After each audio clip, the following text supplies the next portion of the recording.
Today we're going to break down one of the most important parts of the kidney, the nephron. This is the tiny functional unit that filters our blood, helps balance our fluid, and removes waste. First, blood enters the nephron through the afferent arteriole. Here. Think of this as an incoming road that leads to the glomerulus.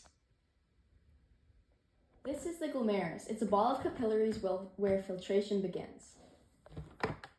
The pressure in the glomerulus stays high. This is because the blood leaves the glomerulus through the efferent arteriole. This is a narrow exit road that keeps the pressure up, forcing fluid and small molecules out of the blood into the renal capsule, also known as Bowman's capsule. Here. What gets filtered out and what doesn't get filtered out? That's a good question. The glomerulus filters out small things like water, sodium, electrolytes, glucose, and urea. Urea is filled of other random stuff that your body doesn't want to keep. Okay. What doesn't get filtered out is plasma proteins and blood cells because they're too big. They stay in the blood and continue up to the efferent arteriole. Reabsorption, saving the good stuff. After the filtrate leaves the renal capsule, it enters the renal tubule. This is where reabsorption happens. In the proximal convoluted tubule, your body reabsorbs most of the sodium, glucose, and amino acids, and a lot of water, all the good stuff you don't want to leave your body. This process uses active transport and osmosis. Osmosis is movement of water from an area that has a lot of water and low solute to an area that has a lot of solute and low water. So the water is trying to even things out. Filtrate moves into the loop of Henle. This part is all about concentration. The descending loop lets the water out but keeps the salts in. This makes for high concentration. The ascending limb does the opposite. It keeps the water in and pumps the salt out. This makes it more diluted. This then creates a concentration gradient in the kidney. It's all about balancing water and salt. The concentration gradient helps your body reabsorb water later on. Now we're in the distal convoluted tubule. This is where your body fine-tunes levels of sodium, potassium, and pH. This is also where the hormone ADH controls whether you keep more water or let more go. So for example, if you're very dehydrated, your body will hold more water and then your urine will become more concentrated. Once the filter has passed through the collecting ducts, what's left is now urine. That goes through the renal pelvis, to the ureter, to the bladder, and eventually leaves the body. Meanwhile, the blood that wasn't filtered along with the reabsorbed water and nutrients leaves the nephron through the tubular capillaries. It joins the renal vein and returns to the heart. So that's the nephron, a tiny but powerful structure that filters blood, reabsorbs what you need, and gets rid of what you don't. From the efferent arteriole to the glomerulus to the loop of Henle to the collecting ducts, each part plays a crucial role. Your kidneys contain over 1 million of these little units. Over 1 million nephrons? Yeah!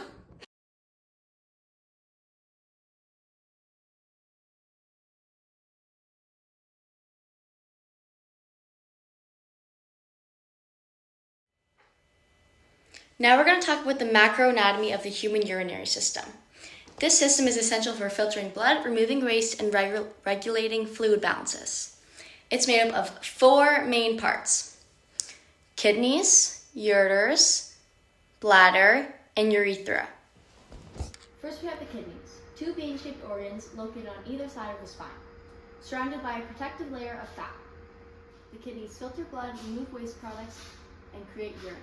Major structures include the renal cortex, renal medulla, renal pelvis, and renal hilum, where blood vessels and ureter exit and enter the kidneys.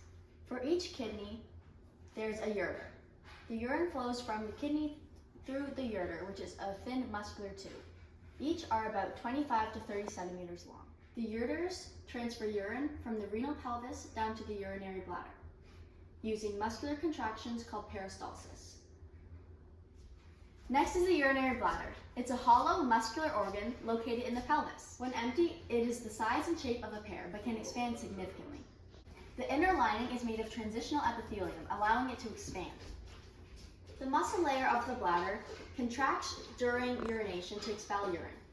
Finally, we have the urethra, a tube that carries urine from the bladder to the outside of the body. In females, it is about 4 centimeters long, and in males, it can be about 20 centimeters long. In summary, the kidneys filter blood and produce urine. The urethra carries the urine out of the body after the urine goes from the kidneys to the ureter.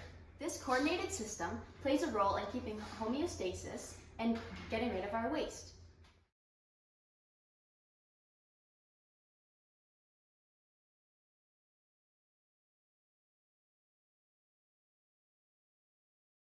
Now let's take a look at the layers of the kidney, moving from outside to in.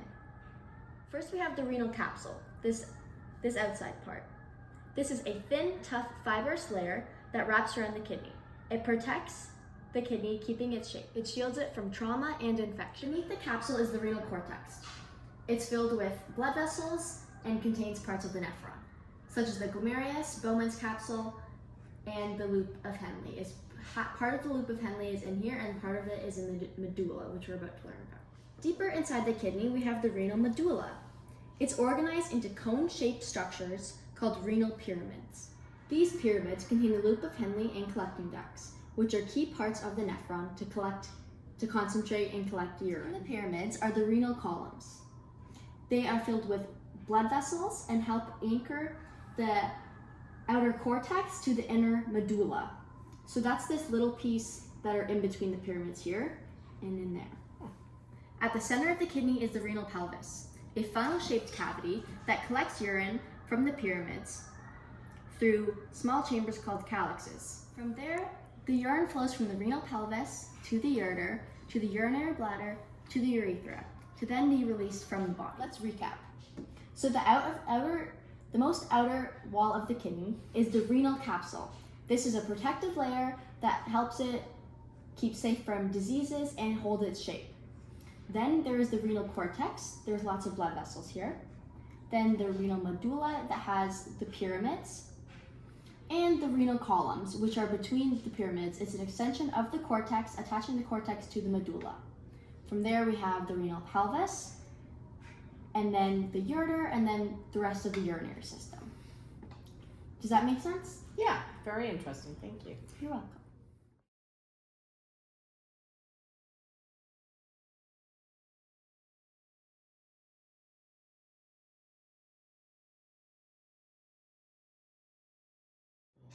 Hormones that affect the kidney. ADH is produced by the hypothalamus. It is stored and released in the posterior pituitary glands. The function is to increase water reabsorption in the collecting ducts. This is to concentrate urine and help your body save some water.